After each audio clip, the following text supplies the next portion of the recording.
Alors, dans cette partie, on va considérer un corps rigide maintenu en rotation autour d'un axe invariable, c'est-à-dire qu'il ne change pas de direction dans le temps. Alors pour cela, on va définir ce qu'on appelle un vecteur vitesse angulaire oméga, qui va contenir deux informations intéressantes pour la connaissance de la rotation, c'est-à-dire la vitesse angulaire avec laquelle le corps tourne et la direction de rotation. Alors, comme tout vecteur, oméga égale oméga fois n. Oméga est le module de rotation de la vitesse angulaire et n indique, c'est un vecteur unitaire qui indique la direction de rotation. Il est confondu ou parallèle à l'axe de rotation. Bien sûr, oméga, c'est la dérivée par rapport au temps de θ. Si on fait tourner d'un angle θ, il y aura une vitesse angulaire. Alors, pour définir n, on va adopter la convention habituelle, c'est-à-dire si la rotation se fait dans cette direction, on aura l'axe de rotation et bien sûr oméga, plutôt le vecteur qui pointe vers nous, alors que si la rotation se fait dans cette direction, le vecteur oméga pointe vers l'avant. Alors, habituellement, on prend l'axe des Z, c'est-à-dire le vecteur unitaire K, comme axe de rotation, mais c'est un cas particulier. Dans le cas général, on prend n'importe quelle direction. Alors, pour définir une relation entre le vecteur vitesse angulaire et la vitesse linéaire qu'on connaît déjà, alors pour cela, on va supposer qu'un point repéré à un instant donné T1 par rapport à un point O fait une rotation autour d'un axe qui passe par O et pointe vers nous, par exemple. Alors, on fait une rotation d'un angle delta θ. Le point, c'est-à-dire le point qui fait une rotation est à cet endroit. Il est repéré par rapport à ce point O par un vecteur position R T2.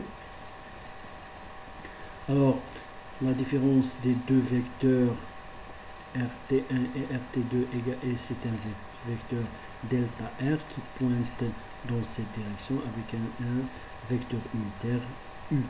Alors, RT2 moins RT1 égale à R delta θ.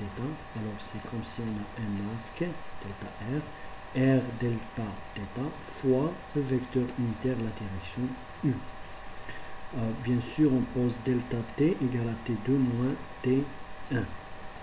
Alors, il faut rappeler que on pouvait choisir le point d'origine O sur l'axe, mais à cet endroit, mais il est préférable pour nous dans cet exercice de choisir le point O où on va définir le vecteur R à cet endroit, de telle façon que R, le vecteur position du point, est perpendiculaire à oméga. C'est une simplification, on pouvait choisir d'autres points. Alors, maintenant, si on divise RT2 moins RT1 par delta t, on aura R delta t sur delta θ sur delta t fois U, puisque le vecteur est toujours dans la direction U, et R ne dépend pas du temps, puisque le vecteur position va garder son module. Alors, dans le cas où delta t est très très petit, on aura la définition de vecteur vitesse, c'est-à-dire la limite quand delta t tend vers 0 de RT2 moins RT1 sur delta t, qui est égale, alors on passe de l'écriture delta θ divisé par delta t dans l'écriture mathématique d'une dérivée, c'est-à-dire la dérivée de θ par rapport au temps fois U, c'est-à-dire dans la direction du vecteur U. Maintenant, alors oméga égale à la dérivée de θ par rapport au temps, en remplaçant dans l'expression de V, la vitesse linéaire, on aura V égale à R oméga fois U. Maintenant, on veut réexprimer l'expression de V de telle manière à faire apparaître le vecteur oméga et le vecteur R. Alors pour cela, on doit remarquer que puisque R et V est choisi de telle façon que R est perpendiculaire à oméga, c'est un choix, alors on aura toujours V, le module de V égale à le module de oméga fois le module de R fois le sinus l'angle entre R et oméga qui est toujours égal à 90 degrés parce qu'on a choisi le haut à cet endroit. Alors sinus R oméga égale à oméga R. En effet, on doit choisir la projection de R', du vecteur position par rapport à l'énergie, sur l'axe qui est perpendiculaire à oméga. Voilà. Alors, le module égal à oméga R, ce qui est dans cette expression, il nous reste que de définir U. Alors, on doit remarquer que le produit vectoriel de R et oméga est un vecteur qui pointe dans cette direction, ce qui nous permet d'écrire V égale à oméga vectoriel R. Alors c'est un vecteur dont le module égale à R oméga et dans la direction qui est bien dans la direction de V. Voilà. Alors c'est la définition de V, de la vitesse linéaire par rapport à vitesse ongulaire. Maintenant, alors pour un solide indéformable tournant autour d'un axe fixe supposé suivant Z, c'est-à-dire vecteur unitaire K, on a le moment cinétique, le vecteur moment cinétique total du solide égale la somme des moments cinétiques de chaque partie du solide. Alors RI vectoriel NI VI. Mais puisque dans ce cas le solide est indéformable, c'est-à-dire si chaque masse a une vitesse linéaire I qui dépend de la position de la masse, toutes les masses ont la même vitesse angulaire, quelle que soit leur position sur le solide, ce qui nous permet d'écrire VI égale oméga vectoriel RI. Avec oméga, on a supposé que l'axe de rotation est suivant K. Alors, pour cela, on va utiliser cette égalité mathématique qui est le double produit vectoriel A vectoriel B vectoriel C qui est égal à B fois un coefficient A fois C, le produit scalaire de A fois C, moins le vecteur C avec un coefficient A fois B, le produit scalaire de A fois B. Alors dans ce cas, le R c'est le A, le oméga c'est le B et le RI c'est le C. Bien sûr, MI c'est une constante qu'on peut faire sortir en facteur commun.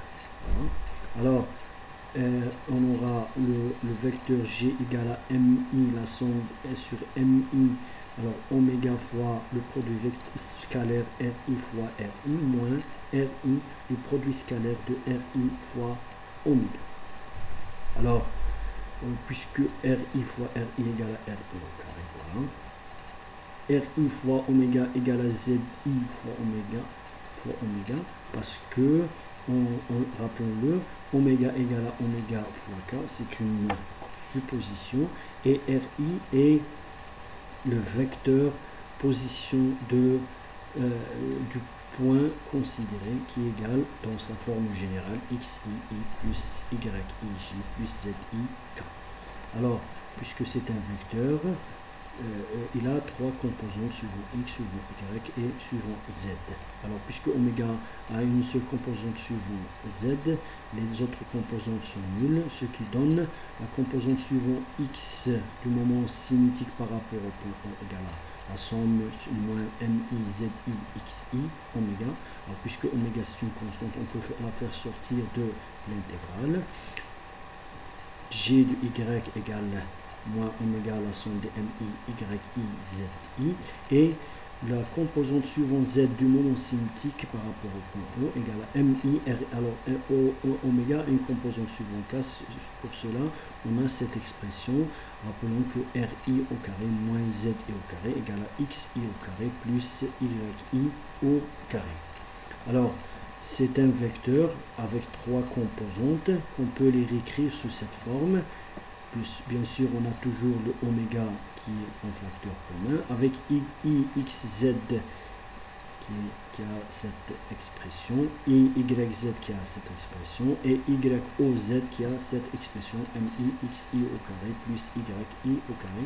Alors, ce sont là ce qu'on appelle les moments d'inertie, ou plus précisément sont les éléments d'un tenseur du moment d'inertie, c'est-à-dire tenseur c'est quoi? C'est une matrice 3, 3. Alors plus précisément, IOZ est le moment d'inertie du solide par rapport à l'axe de rotation le long de l'axe DZ. Alors selon le théorème du moment cinétique, la variation du moment cinétique total du système par rapport au temps est due à un moment de force totale. Alors puisque c'est une équation vectorielle, on aura trois équations. Bien sûr, la dérivée par rapport au temps de G, la composante suivant x égale à la composante suivant x du moment par rapport à O, et suivant x, on aura suivant y, suivant z. Bien sûr, d oméga par rapport au temps, c'est la dérivée deuxième de θ, c'est l'angle, la dérivée deuxième par rapport au temps, c'est ce qu'on appelle l'accélération angulaire causée par les moments des forces appliquées sur le corps rigide. Alors maintenant, on va faire cette étude sur un exemple de disque plein de masse M, de rayon R et d'épaisseur E tournant autour d'un axe perpendiculaire à son plan, passant par son centre de masse et dont la masse est uniformément distribuée. Alors on va choisir l'axe de rotation du disque suivant l'axe des Z, c'est-à-dire que oméga va s'écrire sous cette forme, oméga fois K. Alors on a le disque qui a un rayon R, une masse M et bien sûr une certaine épaisseur E. Maintenant on peut vérifier que les produits des moments, ce qu'on appelle les produits des moments x, y et yz égale à 0 dans le cas de ce disque qui tourne autour d'un axe qui passe par son centre de masse et que oméga est suivant z. C'est plus précisément parce que le moment, l'axe de rotation passe par un axe par l'axe z que x, z et yz égale à 0. Alors, par définition, ixz égale à la somme sur i de mixi zi. Alors, puisque le cylindre, le disque, ou plutôt le cylindre, puisqu'il a une épaisseur est continue, on passe à l'intégrale. Alors, en plaçant mi par dm, avec dm égale à rho dx, dy, dz, c'est le volume élémentaire dx, dy, dz, avec la masse volumique rho supposée uniforme, c'est-à-dire constante. Alors, on fait l'intégrale de z suivant l'épaisseur, par exemple, on prend moins e sur 2 par e sur 2, z dz. Le y, on va prendre de moins r vers r, puisque y va de moins r vers r. Maintenant, pour le x, il ne faut pas faire l'erreur d'intégrer entre moins r vers r, parce que si on fait cela, c'est-à-dire qu'on va considérer un carré et non pas un disque, parce que on doit intégrer de moins r vers r ou y, alors que le x, on doit l'intégrer de là à là, c'est-à-dire de moins racine de r au carré moins y au carré vers r racine de r au carré moins y au carré, parce que ce sont des parties d'un cercle, c'est-à-dire y au carré plus x au carré égale à r au carré. Voilà. Alors, en faisant l'intégration, c'est très simple, on aura un demi de x au carré, et ce qui donne 0. Alors, pour ce cas-là, pour le disque, on aura yxz égale à 0. De même pour I, Y, Z qui est égal à 0. Alors, des trois équations ici, on aura juste la troisième qui est égale I O Z dW d oméga dt égale à MZO, c'est-à-dire la troisième équation. Alors, maintenant, oméga, la dérivée de oméga par rapport au temps, c'est ce qu'on appelle l'accélération angulaire du solide. Il nous reste à définir le moment d'inertie par rapport à l'axe de rotation, c'est-à-dire l'axe qui est confondu avec l'axe des Z. Alors, maintenant, on a l'expression du moment d'inertie I O Z égale à la somme de MI XI plus YI. Alors, en passant à l'intégrale, on aura dm x au carré plus y au carré avec dn égale à rho dx d égalité z, en supposant que rho est une constante. Alors, il est plus utile de passer des coordonnées cartésiennes aux coordonnées cylindriques, où on peut écrire dm égale à rho dz r dr dθ. dz, r, dr, dθ, c'est le volume élémentaire dans les systèmes de coordonnées cylindriques avec x au carré plus y au carré égale à r au carré. Alors, ce qui donne I au z égale à, alors on va intégrer le z de 0 à e, c'est-à-dire l'épaisseur c'est suivant z. dθ, on va intégrer de 0 à 2π parce qu'on fait le tour du cylindre. Le r, on va l'intégrer de 0 à r, puisque le rayon du cylindre. Et on aura ρ fois e de pi r puissance 4 sur 4. Alors, rappelons que le volume de ce cylindre est pi r au carré fois e, et la masse égale à volume fois ρ qui est égal à ρ fois pi r au carré fois e, ce qui nous donne I au z égale à 1 demi, parce que le 2 saute avec le 2 ici, il nous reste 1 demi, ρ fois e fois pi r au carré, puisqu'on a r4, alors r2 fois r2, et on aura 1 demi, puisque ρ fois e fois pi r au carré, c'est la masse totale du cylindre, égale à 1 demi de m r au carré. Alors c'est le moment d'inertie du cylindre par rapport à un axe de rotation qui passe par son centre de masse sur sa face. Voilà, c'est important de dire ça. Alors, le moment d'inertie a pour dimension masse fois longueur au carré et que se mesure en kilogrammes fois mètre au carré dans le système international. En fin de compte, on aura le moment, la composante du moment des forces suivant z égale 1 demi de mr au carré θ point. C'est-à-dire que la composante suivant z des moments des forces a donné une accélération, c'est-à-dire une variation de θ dans le temps. Avec θ de point, ce qui n'est pas égal à 0. Maintenant, on va donner quelques remarques sur le moment d'inertie, c'est-à-dire la signification physique de cette quantité que nous avons introduite. Alors, le moment d'inertie est une grandeur physique qui caractérise la répartition de la matière sur un solide autour d'un axe de rotation. Il dépend donc de l'axe de rotation et de l'endroit où cet axe de rotation traverse le solide. C'est très important. Le moment d'inertie mesure la résistance à une mise en rotation de ce solide ou plus généralement à une accélération angulaire. C'est l'analogue pour un solide de la masse inertielle qui, elle, mesure la résistance d'un corps soumis à une accélération linéaire. C'est-à-dire la masse a toujours tendance à résister à la variation de sa vitesse. C'est le même cas pour le moment d'inertie, il résiste à une variation de sa vitesse angulaire. Alors, plus le moment d'inertie est grand, plus l'accélération angulaire θ2 point est petite. Alors, pour mettre en évidence l'utilité de ce concept, on peut calculer l'énergie cinétique de rotation du cylindre. Alors, on a par définition l'énergie cinétique d'une masse en rotation égale en mouvement, dans le cas général, 1 demi de mv au carré, la somme. Alors, puisque vi égale à ri oméga au carré et que oméga est la même pour toutes les parties des masses, on peut la faire sortir de la somme. On aura 1 demi de la somme des mi, r au carré, oméga. Alors, cette quantité MI au carré la somme est appelé moment d'inertie du disque autour de l'axe de rotation.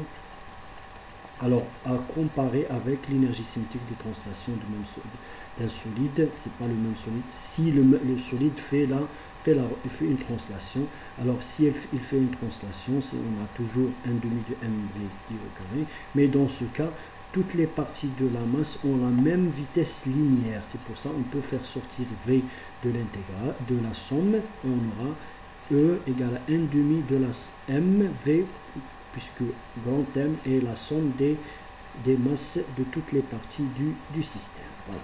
Alors on a pour la rotation 1 demi de I oméga au carré, alors que pour la translation, on a 1 demi de M, la masse fois V, la vitesse linéaire.